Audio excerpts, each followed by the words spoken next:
Well, the more I realized that, in fact, this was, an incredible, kind of an amazing story. He doesn't boast. He doesn't bluff. Ron Howard just knows. He knows who rises when the pressure's real and who makes the whole thing breathe. And when he finds that kind of actor, he keeps them close. I spend a little too much time actually sort of giving a about what people think. From child actor to Oscar-winning director, Ron Howard has done something few ever pull off. He's grown with Hollywood without letting it swallow him. And across decades, genres, and studios, he's quietly built a circle. Not a clique, a circle. The kind of performers who don't just show up, they anchor the whole story. The ones who don't waste a second of your time on or off set. He's not chasing trends. He's chasing truth. A Beautiful Mind, Apollo 13, Hillbilly Elegy, The Paper, Rush. He's told stories that move. But beneath each story is a presence, a face, a voice, a force that holds the camera and never lets go. And it's always the same type of person. No ego, no chaos, just relentless clarity. And when he finds that, it's never just a job. It becomes a rhythm, a language, a kind of unspoken trust that makes everything else disappear. He's worked with legends, but only a few ever became part of his code, the ones who never needed to be the loudest because they were always the most locked in. These are the 6 actors Ron Howard never let go of, and no one's ever truly replaced them. Number 1. Tom Hanks. Some directors hope to find actors they can rely on. Ron Howard found someone he could build a legacy with. Tom Hanks wasn't just a brilliant lead, he became Ron's closest creative mirror. From Splash in 1984 to Apollo 13, The Da Vinci Code, and Inferno, their partnership has spanned genres, decades, and box office eras. But here's the thing, it never once felt like Hollywood machinery. It felt like trust. "When Ron calls," Hanks once said, "I don't ask for the script. I just ask where to show up." That's not showbiz talk. That's 40 years of shorthand built on rhythm, rigor, and respect. Howard has called Hanks the most prepared actor I've ever worked with, but what sets him apart isn't the prep. It's how human he makes everything feel, no matter how big the canvas gets. When Apollo 13 was in production, Howard said he barely had to direct Hanks once the cameras were rolling. "He just understood," Ron explained. "The tension, the silence, the weight of it. It was already in his bones." They've done thrillers, they've done sci-fi, but in Howard's words, Tom brings a moral compass with him no matter the genre. "He doesn't perform the character. He becomes the truth inside it," Ron once said after wrapping The Da Vinci Code. Off camera, it's even quieter. No ego, no need to be center stage. And that's exactly what Howard keeps circling back to. Hanks doesn't need the spotlight, he earns it. There's a scene in Captain Phillips, not directed by Howard but one he publicly praised, that Ron once cited as a masterclass in emotional control. That's how deep the admiration runs. He doesn't just love working with Hanks, he studies him. What he does seems simple until you try to replicate it. Then you realize it's genius. They've grown up together in a way most audiences never see. It's not just professional, it's instinctual. A creative shorthand that lets Howard focus on story, not control. Hanks never asked for more screen time, but somehow, by being exactly what the scene needed, he became the gravitational force of every film they made. And Ron? He doesn't over-explain it. He just calls him back. Again and again. Because when the stakes are high and the whole film needs to rest on one voice, you don't experiment. You call Hanks. Number 2. Michael Keaton. Ron Howard didn't just cast Michael Keaton, he caught him at a moment most directors missed. By the early 90s, Keaton had already proven range, from the wild unpredictability of Beetlejuice to the brooding restraint of Batman. But in The Paper, 1994, Howard gave him something different. A grounded newsroom drama. No cape, no ghosts, just raw pace, stress, and humanity. "Keaton was the heartbeat of that set," Howard said. "He carried the chaos without ever needing to shout." What made Keaton perfect wasn't volume, it was timing. The Paper is fast, it never sits still. But Keaton didn't just keep up, he controlled the rhythm. Howard later said Keaton gave the film its pulse. He made every beat feel like the moment before something explodes. And yet Keaton wasn't just a great lead, he was a problem solver. On set, Howard often trusted him to rework scenes on the fly, quietly fixing tension, lightening tone, or pulling focus just enough to save the rhythm. "With Keaton, you can feel the scene settle into itself," Howard once said. "He lands it without forcing it." The paper didn't become a blockbuster, but Howard still points to it as one of his favorite collaborations. It wasn't just about performance, it was about understanding. Keaton didn't play the role, he became the energy. Decades later, when Keaton made his comeback in Birdman, Ron Howard publicly praised the performance, calling it a masterclass in emotional weight disguised as comedy. That kind of long-term admiration? It doesn't fade. Even in the early 90s, Howard said he felt Keaton was underrated. People thought he was quirky. But underneath, there's this quiet control. It's surgical. "Michael never asked what I wanted. He just gave me what the movie needed." They never reunited on screen after the paper, but that film left a mark. Howard has said that performance helped shape how he directed tempo and how he cast emotional pacing. Not every actor needs to shout to be unforgettable. Some, like Keaton, just breathe and let the frame follow. Number 3. Russell Crowe. Some actors show up, Russell Crowe arrives, and everything else has to adjust. Ron Howard doesn't usually chase intensity, but in A Beautiful Mind, he needed it. Not loud, not unhinged. Controlled intensity, coiled, intelligent, unpredictable. And Crowe delivered that in a way that left the entire crew breathless. "Russell doesn't warm up, he enters the room at full voltage," Howard once said. When Crowe stepped into the role of John Nash, he didn't mimic him, he translated him. Howard later revealed that Crowe requested almost no rehearsal time. "He wanted to stay just slightly off balance," Ron explained, "because that's how Nash felt, always." Their collaboration on Cinderella Man pushed things even further. Ron said it was one of the most physically and emotionally draining shoots he'd ever directed, but Crowe never once asked for a break. Not during the boxing scenes, not during the emotional collapses. "He gives you everything, and never asks you to explain why you need it," Howard said. Off-set, Crowe wasn't just focused on his own performance. He was watching the crew, checking camera angles, finding subtle moments that would never be in the script but somehow made the cut. Ron once said, "Russell notices things most actors ignore. He doesn't act in scenes, he listens to them."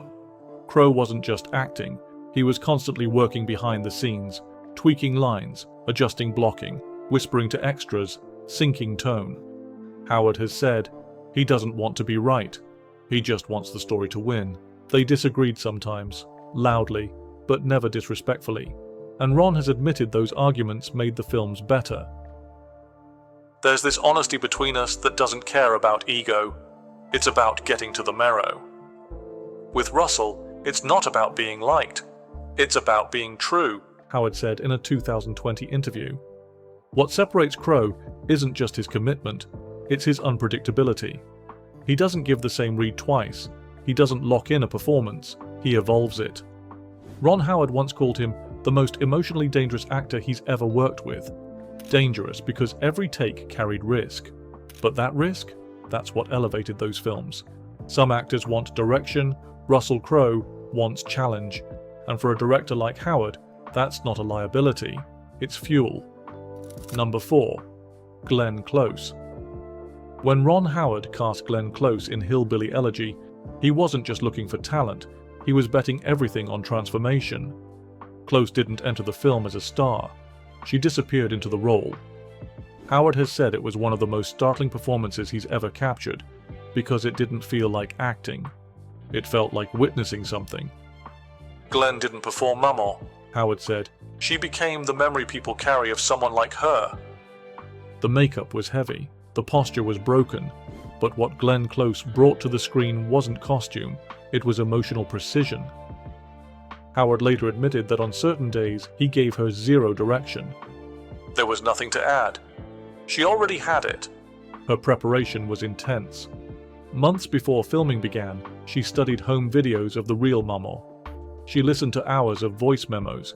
She even learned how Maman moved through pain, how her shoulders sagged, how she lit a cigarette with a tremor. Howard said, watching close on set made scenes undirectable in the best possible way. She gave too much truth to control. The only option was to capture it and stay out of the way. Some actors bring energy, Howard said. Glenn brings history. Off camera, she barely spoke in character. There was no need to live inside the role full time. But the moment cameras rolled, something shifted, a kind of possession. Howard has described it as spiritual muscle memory, like she'd unlocked something ancestral. Close didn't just hit emotional peaks. She buried them in silence, in side glances, in breath. And when Oscar season arrived, even the toughest critics admitted she didn't act the part, she embodied it. There were moments on set, Ron said, where I forgot it was Glenn. I saw Maman. That's when I knew the film would work. They'd never worked together before, but Howard later called her one of the most instinctive performers he's ever directed. He said she showed him how little it sometimes takes to say everything. In an era of loud, Glenn Close whispered, and the whole frame leaned in. And Ron Howard, he just hit record. Number 5. Bryce Dallas Howard. Ron Howard didn't hand Bryce Dallas Howard a career. He gave her a chance and waited to see what she'd do with it. When she broke out in The Village and Lady in the Water, she wasn't working under his direction. In fact, Ron deliberately kept his distance early on. She needed to find her voice without me, he said later, earn it on her own. By the time they worked together on Parenthood, the TV series he executive produced, not the film, Bryce had already built her own rhythm. But it was in Hereafter and eventually Dad's, a documentary she directed and he co-produced, that their creative partnership matured. Howard once said he never cast Bryce out of obligation. He cast her because she asks the questions that good actors ask, quietly and with precision. Their most personal collaboration was behind the camera. Ron publicly praised Bryce's directorial work on The Mandalorian, calling it focused, patient, and technically fearless. He didn't just approve, he said he was learning from her. He even noted that she made choices on set that he wouldn't have thought of, but wished he had. She didn't follow in my footsteps. She started walking beside me, Ron said in a 2021 interview. Still, their bond isn't built on compliments, it's built on challenge. Ron said that directing her once was trickier than expected because Bryce pushed back when she believed in something. She doesn't lean on familiarity. She leans into the work. Off-screen, their relationship remains warm but creatively demanding. Howard has called her one of the most instinctive editors of her own emotions, an actor who knows exactly what not to say. Bryce doesn't just read the script, he said. She senses the space between the lines. And perhaps that's the real reason Ron keeps returning to her. Not just as a father, but as a filmmaker. She doesn't just reflect his legacy, she refines it, evolves it, rewrites it in her own voice. Bryce Dallas Howard didn't inherit her spot in Ron's top 6. She earned it, with grit, grace, and the kind of silence that says more than a monologue ever could. Number 6. Chris Hemsworth. Ron Howard didn't need Chris Hemsworth to prove he was a movie star. The world already knew that. What surprised him was how much more there was under the surface. They worked together on Rush, a high-speed, emotionally complex story built on rivalry, restraint, and risk. Howard had his doubts at first. Hemsworth was known for hammers and heroes, but could he carry the emotional weight of a broken legend? I thought he was too handsome for the role, Howard admitted. Then I saw him audition, and it changed everything. The role of James Hunt required more than charisma. It needed control, someone who could be wild without being sloppy. Hemsworth didn't just meet expectations, he tore them apart. Howard said Hemsworth's physicality made the racing scenes real, but what impressed him more was what happened in the quiet moments, the off-track grief, the pauses between the fame. He didn't fake vulnerability, Ron said, he let it in. Off-camera, Howard was stunned by how collaborative Hemsworth was. He asked questions, stayed late, ran lines with crew members, and adjusted his delivery between takes without being told. Chris never once coasted on charm, Howard said. He came to work. That's what made me respect him. Rush became one of the most acclaimed films of Howard's later career. Critics praised the pacing, the sound, the visuals, but over and over, they came back to Hemsworth's performance. For the first time, he wasn't playing a god. He was playing a man with nothing left to prove and too much to lose. Ron later told a film school audience, "He reminded me of Russell Crowe in the early days. Raw, powerful, but always listening. That's rare." Howard has hinted at wanting to work with Hemsworth again, and when asked about actors he trusts with emotional truth, Chris's name comes up every time. It wasn't just about Rush. It was about how Hemsworth handled the pressure. He didn't push the performance forward. He let it arrive. Because for Howard, presence isn't about volume. It's about who can hold the frame and not flinch. Hemsworth held it and earned his place. Not because of his look, not because of the stardom, but because when it mattered, he left everything on the track. Ron Howard never chased headlines. He didn't raise his voice, didn't make speeches, he just kept showing up, again and again, until the story was stronger than the spotlight. He's worked with hundreds. But these 6, they weren't just talented, they fit, they carried the weight, they made the frame feel quieter and heavier at the same time. Actors who didn't just survive the scene, they elevated it. And if they earned his trust, it wasn't spoken, it wasn't handed out. It showed up when he called them back.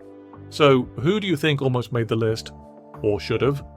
Drop your guess in the comments, and if you want early access to the next round of legendary shortlists, like, subscribe, and unlock the member-only vault. It's deep, weird, and full of names you forgot mattered. Because in Ron Howard's world, the spotlight didn't make you permanent, loyalty did.